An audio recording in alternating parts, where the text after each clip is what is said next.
യാഥാർത്ഥ്യ ബോധത്തോടുകൂടി സ്ത്രീ സുരക്ഷയ്ക്ക് എന്തൊക്കെ നൽകുന്നുണ്ട് നൽകുന്നില്ല എന്നുള്ളതിനെക്കുറിച്ചൊക്കെ നമ്മൾ സംസാരിക്കേണ്ട സമയമായിരിക്കുന്നു.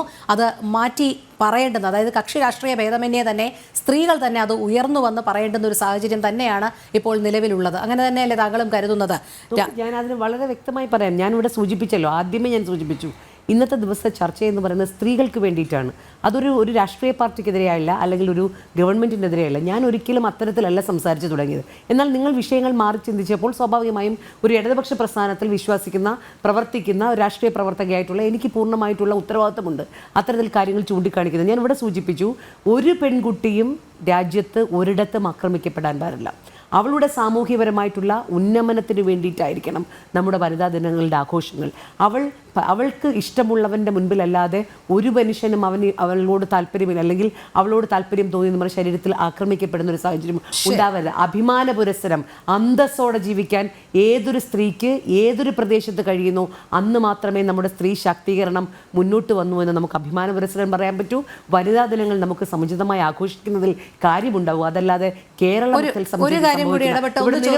വിഷയങ്ങൾ ഞാൻ പറഞ്ഞു, ഇവിടെ ആശാ വർക്കർമാരുടെ വിഷയം പറഞ്ഞു, വയനാട് വിഷയം പറഞ്ഞു.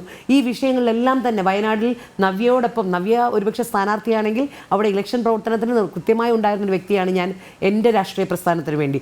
അന്ന് ഞാൻ ഈ പറയുന്ന ട്രൈബൽ പീപ്പിളിനെ എല്ലാം സന്ദർശിച്ചവരാണ്. അവിടെ സാഹചര്യങ്ങളില്ലാത്തത് കൊണ്ടല്ല, അവിടെ പ്രൊമോട്ടേഴ്സ് ഉൾപ്പെടെയുള്ള കാര്യങ്ങൾ ഏൽപ്പിച്ചു കൊടുത്ത് കൃത്യമായി കാര്യങ്ങൾ ചെയ്യാൻ അതിന് പിന്നെ എല്ലാ സപ്പോർട്ടും ഉണ്ടായിട്ട് പോലും പലതും പ്രാവർത്തികമാകാതെ പോകുന്നു എന്നുള്ളത് അത് ഒരു പ്രദേശത്തെ മാത്രമല്ല, അത് ഇന്ത്യയിലെ എല്ലാ പ്രദേശങ്ങളിലും എല്ലാ ഫണ്ടുകളെ കുറിച്ചും ഇടതുപക്ഷത്തിന്റെ ഭാഗത്ത് നിന്ന് പ്രതിരോധിക്കുന്നു എന്ന് പറഞ്ഞതുകൊണ്ട് മാത്രം ഒറ്റ കാര്യം, ആശാ വർക്കർമാരുടെ കാര്യത്തിലുള്ള താങ്കളുടെ നിലപാട് അത് ഒറ്റ വാക്യം. മുകേഷിനെതിരെ ഇടതുപക്ഷം എന്ത് നിലപാട് സ്വീകരിച്ചു എന്നുള്ളത് അപ്രഖ്യാപിതമായി സമ്മേളനങ്ങളിൽ പങ്കെടുക്കരുത് എന്നുള്ള ഒരു വിലക്ക് വാക്കാൽ നൽകിയതല്ലാതെ ഇത്ര വലിയൊരു പ്രസ്ഥാനത്തിന് കൃത്യമായ ഒരു ഉത്തരം ഈ കാര്യത്തിൽ ഇതുവരെ പ്രസ്ഥാനത്തിന്റെ വ്യക്തമായിട്ടുള്ള CPIയുടെ പ്രവർത്തനം എന്നുള്ളതിൽ ഞങ്ങളുടെ അഭിപ്രായങ്ങൾ ഞങ്ങൾ സൂചിപ്പിച്ചിട്ടുണ്ട്. ആ സൂചനയിൽ നിന്ന് മാറി ചിന്തിക്കാനോ പ്രവർത്തിക്കാനോ കഴിയുന്ന ഒരു വ്യക്തിയല്ല ഞാൻ. ഇപ്പോഴും പറയട്ടെ, നിങ്ങൾ പറയുന്ന ഓരോ വ്യക്തി അധിഷ്ഠിതമായിട്ടുള്ള ഓരോ ആക്ഷേപങ്ങളും അല്ല നമ്മുടെ സ്ത്രീ വിമോചനത്തിന് വേണ്ടിയിട്ടുള്ള പ്രവർത്തനങ്ങൾ നിങ്ങൾ കാണേണ്ടത്.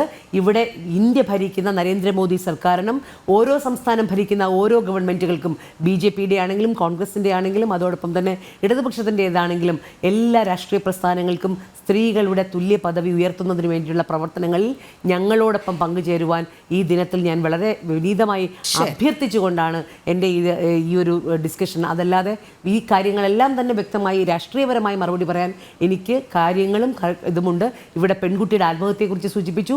ചാർജ് ഷീറ്റ് വന്നപ്പോൾ അമ്മയാണ് പ്രധാന പ്രതിയാവുന്നത് എന്ന് നമ്മൾ കണ്ടു. അങ്ങനെ ഓരോ സാഹചര്യങ്ങൾക്കനുസൃതമായി ഓരോ സ്ഥലത്തും ഇവിടെ ആശാസമരം അടിച്ചമർത്തുന്നതിന് വേണ്ടി നിങ്ങൾ പ്രവർത്തിക്കുന്നതിനെക്കുറിച്ച് സൂചിപ്പിച്ചു.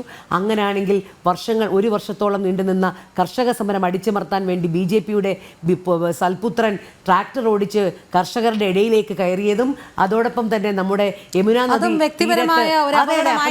സൂചിപ്പിച്ചു പോയാൽ